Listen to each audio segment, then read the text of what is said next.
శ్రీ లలితా పరమేశ్వరి చక్రపురం ఛానల్కి స్వాగతం సుస్వాగతం. ఇదే భగవద్గీత.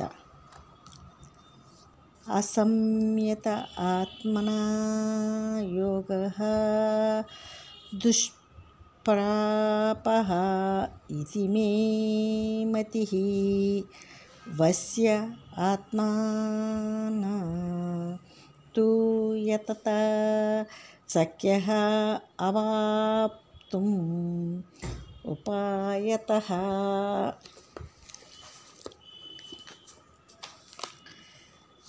నిజాల గురించి, సాధనను గురించి విని అర్థం చేసుకోవటానికి కూడా మనోనిగ్రహం లేనివానికి ఈ సాధన, మనోనిగ్రహం, సమత్వం, నా తత్వం, ఆత్మతత్వం పొందుటకు కష్టతరం అర్జున. నా తత్వం యొక్క ఉనికియే అటువంటిది. కానీ విని అర్థం చేసుకునే మనోనిగ్రహమైన ఉన్నవానికి నేను పైన చెప్పిన అభ్యాస వైరాగ్యములని ఉపాయం చేత, నేను వానిలో ఉండి సదా బోధ చేస్తున్న ఉపాయం చేత మనోనిగ్రహము, నా తత్వము పొందటానికి సాధ్యమవుతుంది అర్జున.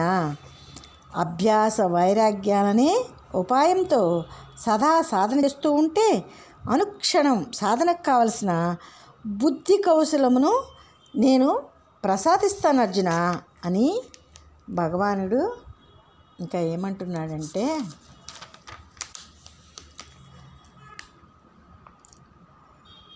అర్జునుడు ఏమంటున్నాడంటే, అయతి శ్రద్ధయ ఉపేతః యోగాత్ చలితమానసః అప్రాప్య యోగ సంసిద్ధిం కాం గతిం కృష్ణ గచ్చతి. మాధవ, యథాశక్తి శ్రద్ధగా సాధన చేయువాడును, మనోనిగ్రహం కలవాడును, సాధన నుండి భ్రష్టుడై గమ్యమైన ఆత్మతత్వాన్ని, నీ తత్వాన్ని పొందకపోతే ఏ గతి పాలవుతాడు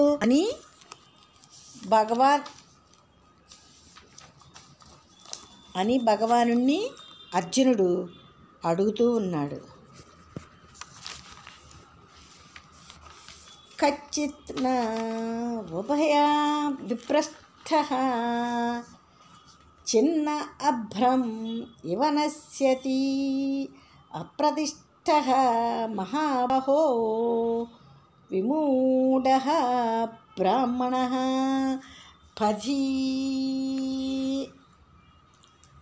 మాధవ, బ్రహ్మమును తెలుసుకునే మార్గమునందు మూఢుడైన వాడు, చేతగాని భ్రష్టుడు, అటు జగత్తును ఇటు బ్రహ్మాన్ని రెండిటినీ పొందలేక అనుభవించలేక చెదిరిన మేఘం చిన్న భిన్నమైనట్లు నాశనం అవుతాడా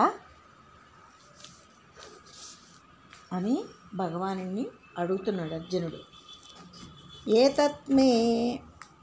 ఏతత్మే సంశయం కృష్ణ చేత్తుం అర్హసి అశేషతః త్వత్ అన్యః సంశయస్య అన్యచేత్త నహి ఉపపద్యతే.